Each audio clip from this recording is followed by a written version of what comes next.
Henry, welcome back and welcome to the new edition as well. I'm curious, why now? Why exactly have you chose to return now, and what was the inspiration behind it? Because it's easy money. Who's on that? Okay. Because it's easy money. Because it's easy money, and I watched these guys fight after coaching some of the best guys in the world: Jones, Demetrius Johnson, Zhang Wei Li, Davis Figueiredo, Yuri Prochazka. I started to understand my talent a little bit more, and I know there is a window. I know there is a gap where I really do have to say goodbye. I'm 36 years old, or 36 years young, and I feel good. I feel really good. I love the challenge. I love the fact that people are going to doubt me. And I think that's another reason why I'm back too. You know, it's I love being the underdog, like I've been my whole life, and I think that's why. And I personally think Aljamain just sucks. I watched your last press conference in Jacksonville when you announced your retirement, and you said you want these guys to go and kill each other, and you named people like Aljamain, Peter Yan, Corey Sandhagen. Since then, you've got to watch all those guys fight, and it seems as if you haven't been that impressed from the sidelines. No, I think more importantly, I think I just understand my skill set. I think the confidence that I just have in me and what I've done. I think that's more of where that kind of comes from. But yeah, let them kill each other. I mean, there was a strategic plan. If I was going to come back, even if I never came back, guys, I'm happy with my career. You know, I've done everything that I set out to do, like literally on a piece of paper, plus one, winning a second UFC belt.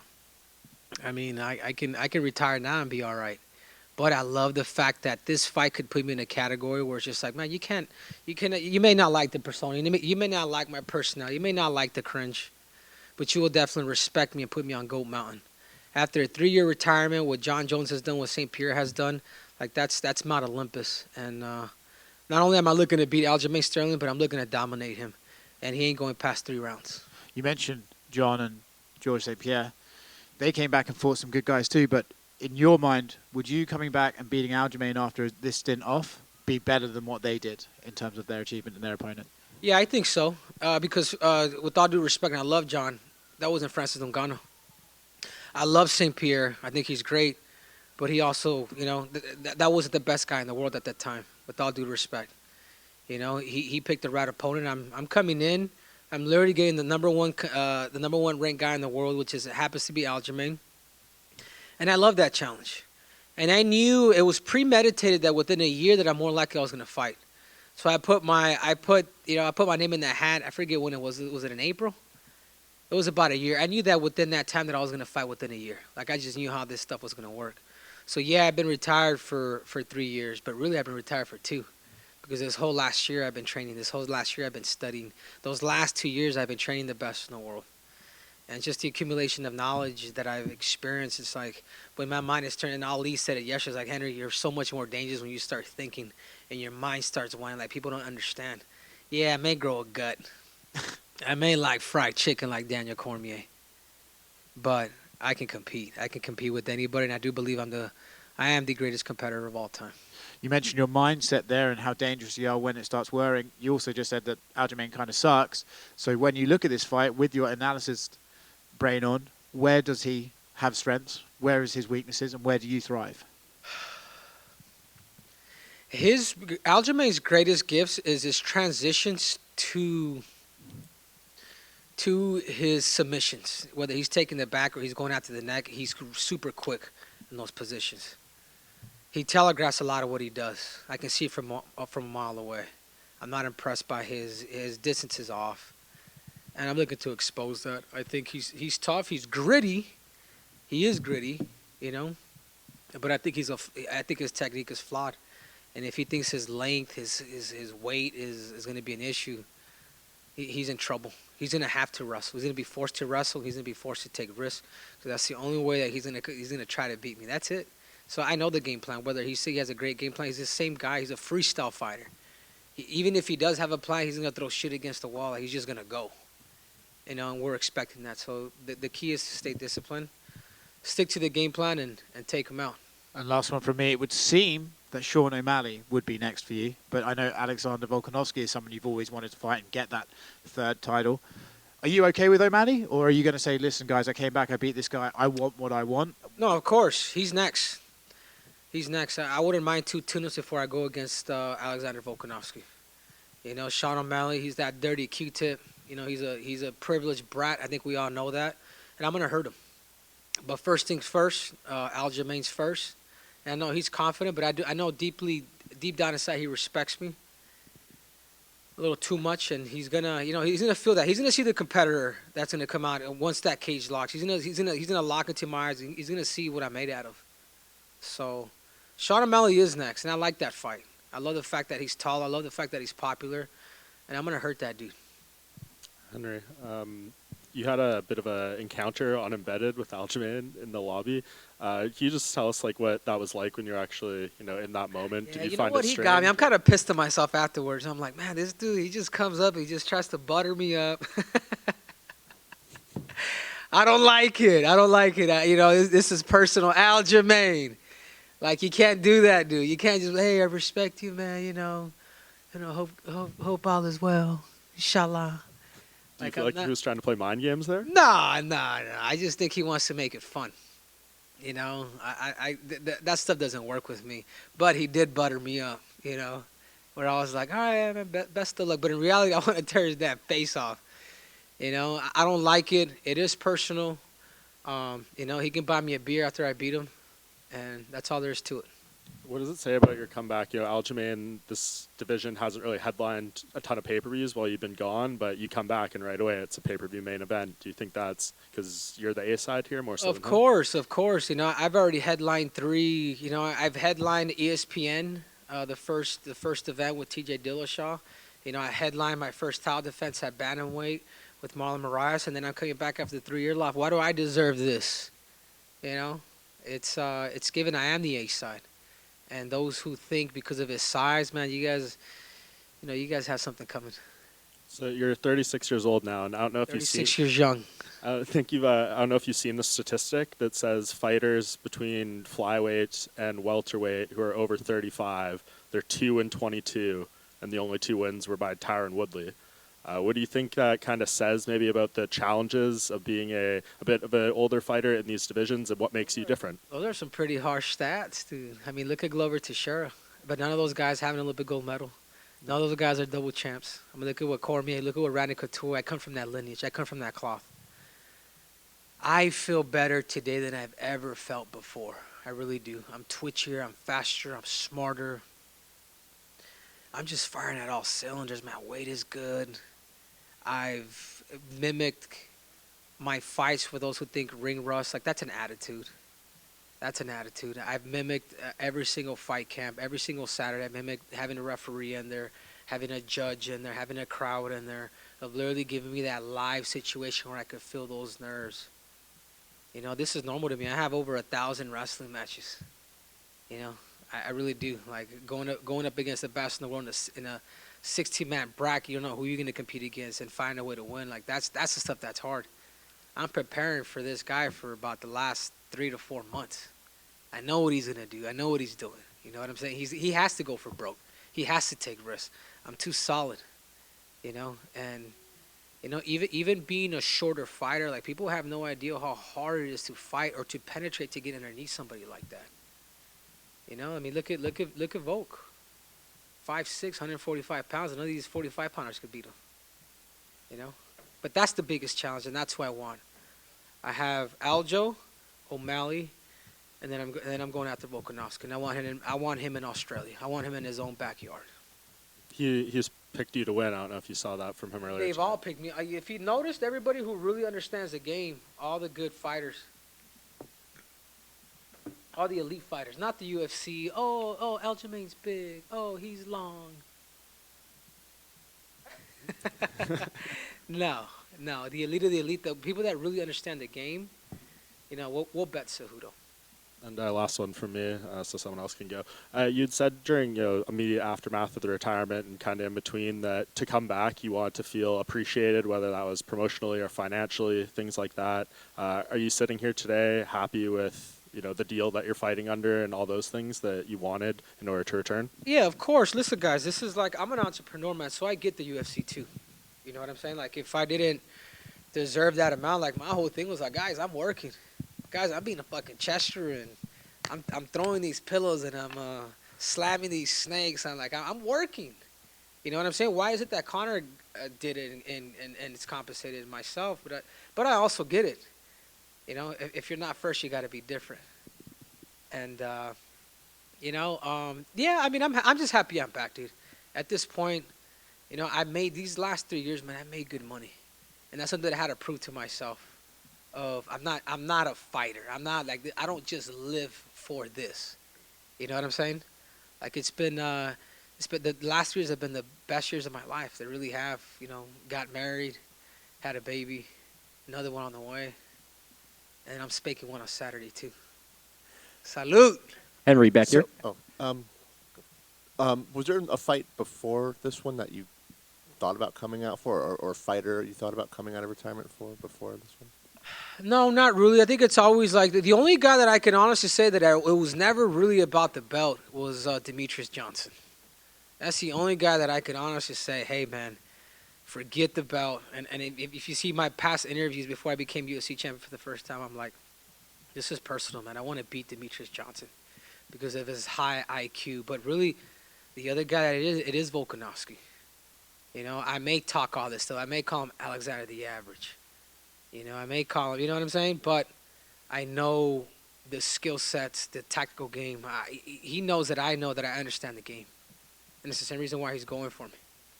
You know, I know I respect his tools. And it's cool that the fact that he always comes out, because I enjoy watching a guy like that. I'm just like, I know what he's doing. You know, so that's if there's anybody that I'm really thinking, even though I know I'm fighting Aljamain, it is Volkanovski. You announced your retirement, but I mean, did you even feel at the time that it was going to be more of a break, or did you really feel you could? No, I was done, and none of my team even knew. I'm just like, I'm cutting all this weight. Since age 11 to age 33, I've accomplished everything there is to accomplish. And I mean, what else is there to do? I defended both my belts. There's not like, oh, he didn't defend his belt. Like, there's never that asterisk that Connor has. You know, to me, it's I've done what I've done. I move on. I start new things. You know, I started my YouTube channel for all you guys, all you YouTubers that love a little bit of the cringe, a little bit of the comedy, but the fact that I stake the facts. Like, I enjoy doing things like that. I enjoy giving advice. And it's the same reason why the best fighters in the world come to me. You know, I'm not your coach. I'm a counselor. I'm a mentor. And I can only tell you the truth. And even if your coach is with you, I'll tell your coach the truth too. And I think that's why people continue to keep coming back, because it's not, yeah, I may show ego here on camera a little bit, just a little bit. But in reality, it's just, I just want to be able to help and be able to make a difference in order for these guys to accomplish their dreams. And last one for me. So then what really turned the tide for you then? What really changed your mind about, like you said, you were successful without fighting, you had a family, you don't have to do this even though it's a lucrative payday. What really kind of changed the tune for you? It's the doubt. It's the doubt that people will still doubt me. You know, it really is. And I enjoy that. I enjoy being doubted. I really do. And I think I've learned that from myself in these last 3 years.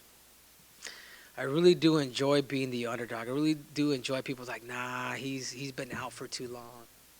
You know, that's the stuff that I like. You know, I really do. And I think that's what's motivating me. And also the other person too was actually, you know, getting a chance to coach all these guys, getting Coach Jones, Demetrius, all these guys, and I'm just like, man, as good as these guys are, I also start to understand my ability a little bit more. And then honestly, the last thing is I remember sitting with Demetrius Johnson, and he was like, Henry, why don't you? He's like, why don't you just fight? I'm just like, you know, because I'm enjoying what I love to do. You know, I'm enjoying, like, building this stuff. I enjoy business, got into real estate, like, doing well with that, too. And he's like, yeah, but he's like, yeah, because I'm like, Demetrius, fighting isn't forever. And I'm just like, and I'm enjoying what I mean, eventually we're going to have to say goodbye to the damn sport. Little did I know I ended up inspiring him, but there was one thing that he did tell me that really kind of hit the nail on the head. He's like, yeah, but fighting is the easiest way to make money. And I'm like, shit, he's right. He's right. I went back and I remember talking to Michael Wands over, and I'm like, That's all somebody had to say. It's the easiest way to make money. And this is what I'm the best in the world at. You know what I'm saying? Henry, back here. Congratulations and welcome back. So you were talking about the elite of the elite. In such a notorious class of Olympic gold medalist wrestlers, you are the best and you accomplish the most. And we're talking about guys like Mark Schultz. We're talking about Kevin Jackson. We're talking about Kareem Abraham. We're talking about Ruben Gardner. Like, what separated yourself from their journey, and such elite names, but what separated your journey from them that made you the best of the best of that elite class? Time. I took my time. I boxed for 3 years, amateur boxing, did the competition, like literally took my time. Even in those days, like these wrestlers, they were just throwing them in, like, you know what I'm saying? They're just throwing them in without just being wrestlers, and they're dominating. And I think the difference was, too, is I retired young from wrestling, where these guys have taken a beating, man, 3, 4, 5 Olympic cycles to eventually call it quits. Like, there comes a point where you get sick of competition. You really do, and it's the same reason why I just retired in 2020, because I'm just like, man, I'm tired of this. Like, let me compete in something else.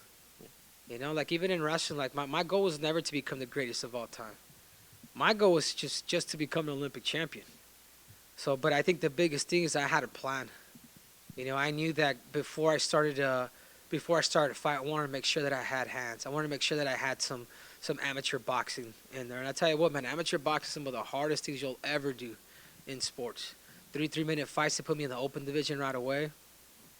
It was tough, but I took my time.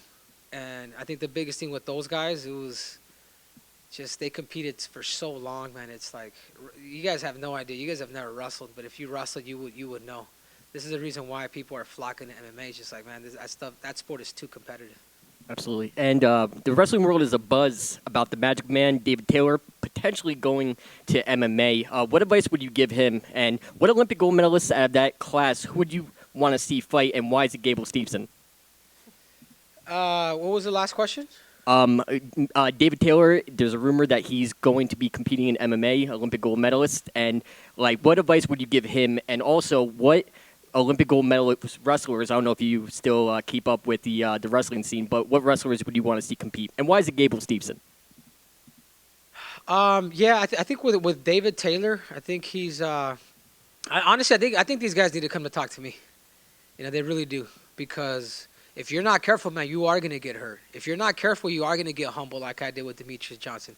If you're not careful, Daniel Cormier, you will get beat up like John Jones beat him up. Respect the game. Like, wrestling is the strongest base. But you have to have a formulated plan. Don't let these coaches just put you in competition right away. And I tell these guys all the time, like, have a plan, man. Like, have a plan. Like, you have to learn 2 out of the 4 bases down first. You know what I'm saying? Yeah. Whether you're gonna be you got to be a wrestler, or you can be a grappler, like kind of like Ben Askren. But you have to really develop a good striking game before you really start to mix it all. Sometimes the problem is with a lot of fighters and a lot of wrestlers, and they start mixing it a little too quick. They're trying to run before they could actually crawl, and that could also stunt your growth too. As good as you could be and as good as you could compete, you got to find the right engineers. So those guys know. I've hit up Bo Nickel. I hit up these guys, but don't learn the hard way, dude. Like, I've been there before. Like, you know, come and learn from me. Awesome. And one more question for me.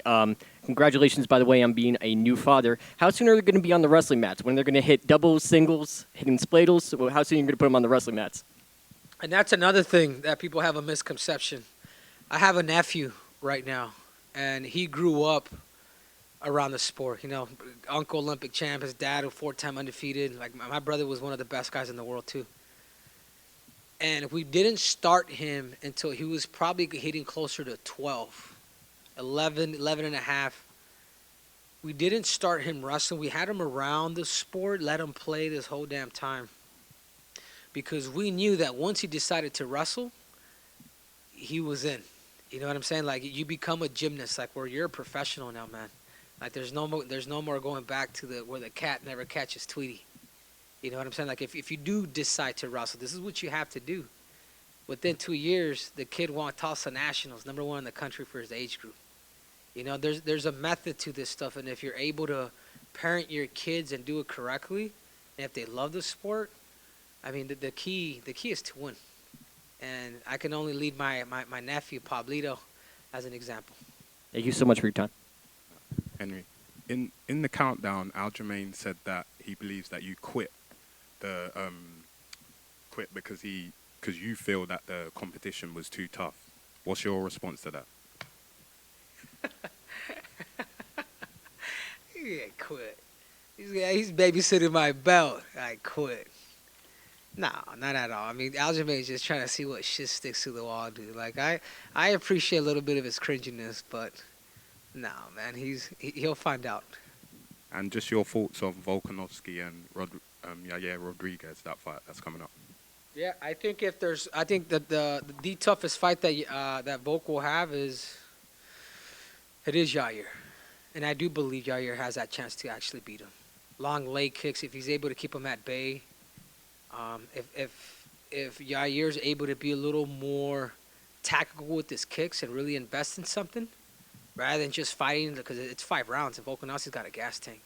But if he's able to do that, I think he could easily beat Volk. As much as I would hate to fight a Yair Rodriguez. Just the length on his kicks. Obviously, we know each other, but just the length on his kicks, and you know what I'm saying, just super quick. Like, Yair's a problem. And if Volkanovski thinks he's just gonna run through him, he better have a really good game plan. But I do believe that Yair does have that chance to actually beat him if he's able to really hone in on his threshold and not use so much violence, but be very calculated when he throws his kicks and punches. Henry, in front of you here, you've mentioned Conor a couple of times today. How serious do you think he is about making a comeback? And I know that you two have had your back and forth, but would you maybe be willing to work with him as well? No. I think he's offended too many of my good friends. At first, yeah, I was kind of a Conor hater. Then I became a fan. I'm like, you know what? This dude, he won me over. But I think he took things a little too far. With talking about Khabib's father, after him passing, calling my manager a rat, a terrorist, all that. Like, to me, like, I get sports and I get the entertainment side, but that's just a little too much for me. What I've done a fight feedback on him. If he was smart, he'd watch it. And I think the biggest things that Conor could do is adjust his stance. He's too heavy on that lead leg. He needs to go back to he's not an attacker. Conor anticipates and he counters well. Start bringing people into you, man. Like, Conor doesn't always, like, notice when he started just getting a little too aggressive, started coming into a little too forward, and then people started kind of understanding his bluff. He throws too much power. And I think he needs to go back to his analogy of power beats. What was it? Precision beats power. Yeah, precision beats power. What was the other one? Timing beats speed. Exactly. But his distance is off right now. His position is off. I mean, he needs to go back to my fight feedback. He's respond to a lot of my stuff when I do, like, breakdowns on him. I know he would like it, but I just couldn't, man. I couldn't do that to Khabib nor Ali. And when in 2019, when you became the double champ, your teammate Pitbull did the same thing over in almost around the same time. Do you think there's a chance maybe when you become C4, he's also going to become a triple champ in Bellator? Oh, 100%. And I tell this to people all the time. It's like, if there's one fighter that's amongst the greats that I admire, that I've stole his style a little bit, it is Patricio Pitbull. I did steal his stance from him. I did steal a lot of the stuff that he was doing. I'm just like, man, this dude, he went from a brawler to being a tactician. And I do believe that Patricio will become the first triple champ in MMA history. He's smart, man. He's if you guys really understand him, he's smart and he's a freaking killer. Like, you guys have no idea what that dude is. Like, he's a killer, man, and he's a calculated killer. I think that's where I've been able to really make my growth with the Pitbull brothers out of Natal, along with my coaches over here, Eddie Cha, Captain Eric Albarracin, Santino DeFranco, Everton Lopez out at Fight Ready. We create the perfect storm. Like, we're constantly adding people to the game. We're constantly adding new arsenals, whether it's technology or game planning, little things that we can do that's going to give us the edge in this fight. Like even yesterday, man, I was talking to Robert Whittaker. I'm just like, Robert, I had an interview with New Zealand TV. I don't know what it was. But I'm like, mate. I'm like, Robert. And the dude was like, hey, give me a motivational Monday, one of the guys. And I'm just like, man, I'm going to do one right now for Robert Whittaker.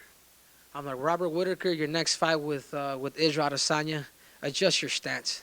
Don't be so heavy on it. The first time you fought him, that first round was pretty until you decided to exchange with him. And when you started to exchange with them is when you got in trouble. I says, learn how to use your leverage, man. Find a good folk-style wrestling coach. Know when to transition to positions where you're going to end up in better. You know what I mean? Like, because there's a lot of times where he was sagging down to Israel. And I'm just like, you lost the position, dude. Go to the front headlock him. You still got time to get there. Or be able to snatch wrists right away. Learning where to distribute your weight. And, it was cool because Robert was able to respond to be like, I think I'll take you up, mate. I think I'll take you up. So maybe after this fight, maybe me and Robert could do something. Henry, over here. You decided to bring your daughter with you up to the stage. She was only here a little bit. Yeah, she didn't want to. She didn't want to. She didn't want to leave. She's gonna start crying, dude. So she's pretty well behaved right now.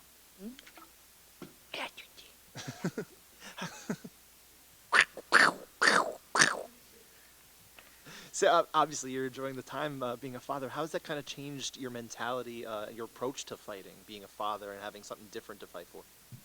I'm not doing this for my family. I'm not doing this for my daughter or my wife. Like this is, they don't even want me fighting. My daughter's not. I'm not taking my daughter to the fight. I'm not one of those. I'm not one of those guys. My wife's coming, but she would prefer me to not fight. So this is just a personal accomplishment that they're supporting me at. It's within me. I'm not gonna put this on nobody else. But you decided to bring her here. Obviously, you wanted her to be. 100%. Yeah, because dude, I love my baby. I miss my baby. Even when I travel, it's a trip. I'm just like I'm constantly on the phone with her. I'd rather have her here, and I got a lot of my training partners that look after her. So I tell them all the time. There's like 10 of them. So hey, you guys got 30 minutes apiece to play with her. I gotta kind of recover and rest, but as I'm watching, it's cool. It's cool because I also know that the incentive to it is, it's just financial freedom for them. But it does seem there's a little bit of a, you're kind of talking about this. There's a little bit of security in having her around here. Maybe a little bit of mental ease. Is that accurate or? I don't know. I never thought about it like that. Maybe, convince me. I don't think I need to. I think she can. Yeah. No, it's all good. Like I'm carefree, guys. Like I'm here to do my best. That's it. As long as I give my best, and I will always give my best. If you're gonna beat me, man, you better kill me. Are you planning to do anything with the family while you guys are in town in the city, going to the city, or? Yeah, we're gonna shoot out to New York for I think for a few days, and just have some pizza and all that. Get fat again. Sure. When do you think you might want to fight again? Right away. I want O'Malley, make sure he listens to this. I want him right away. But then I want to take at least about a month off, and boom, UFC set it up. Let's set it up and let's do it in Boston. Let's do it in let's do it in his backyard. That wannabe American. Let's do it in Boston. Thank you. Hey, Henry. Does a win here solidify your claim as the bantamweight GOAT? Man, I really don't care about that stuff. Nor do I care about pound for pound. I think that's the stupidest thing ever. At the time that I had 2 belts, why wasn't I pound for pound? You know what I'm saying? It's the stupidest thing ever, man. With all due respect to all you analysts here. It's a popularity thing. I really don't care. I really don't care about that, nor do I care about pound for pound. Because I know that by the time I beat Aljamain on Saturday, I'm gonna be behind a dude that got knocked out. Or behind a dude that these two dudes had a close match. It's the stupidest shit ever. Before, I used to kind of chase it. And then I'm just like, all right, I just got my 2 belts. I just defeated Marlon Moraes. I stopped him. I made a statement. It stayed the same. I was behind Jones, Khabib. Could Khabib go up and beat Kamaru Usman at that time? Could Jones go up at that time and beat Francis Ngannou? Numbers don't lie, but I think they will forever kind of, or you guys. This is a question I got for you guys. I don't know what you guys' thinking is on this, but it's a popularity contest. It's like an ESPY. And obviously, you just mentioned you're excited for an eventual Volkanovski matchup. Now, if Yair were to beat Volkanovski, does a main event with you two fighting for the featherweight belt in Mexico interest you?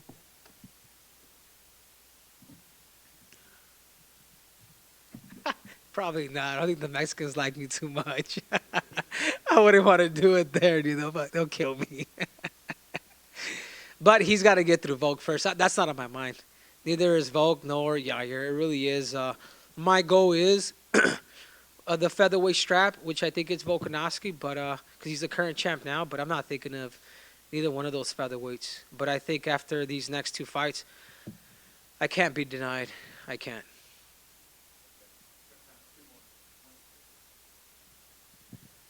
Hey Henry, in the back on the left. I really do admire your MMA skill set. I think you're one of the most well-rounded mixed martial artists of all time. I'm wondering, do you see a significant skill advantage in a certain area in this fight? Everything. In every sense of the way, from standing to the wrestling to the hair. See that? I just think I'm better than Aljamain everywhere. I think he's got grit. I will give him that. I know he will fight for this. What do you think of his striking game? It's kind of funky on the feet. He throws some weird kicks. What do you think of that? I got to be careful. I mean, I'm not underestimating Aljamain. I just believe in my skill set that much, but I'm not impressed. And you've talked about in the past how you need a challenge to really get up for. What makes Aljo that, or is it really just you want the belt back? It's not that I want the belt back. I see him as a tune-up fight. I see him and Oman as a tune-up fight. I want that featherweight strap. And then lastly, for me, who has the better YouTube channel, you or Aljo? Oh, look at the numbers, man. His is like, oh, well, here, like, man, my stuff is, I'm growing by day. I'm growing thousands by day. So you guys make sure to subscribe to that damn YouTube channel. Thank you, Henry. I am a subscriber. I do enjoy your channel. You're welcome. Come over here, Captain. Let me bring up Captain Eric Alberis in here. Come here. Come here, Captain Coach. You guys give him a hand. Come on. Come on, guys. When can we show the coaches some love?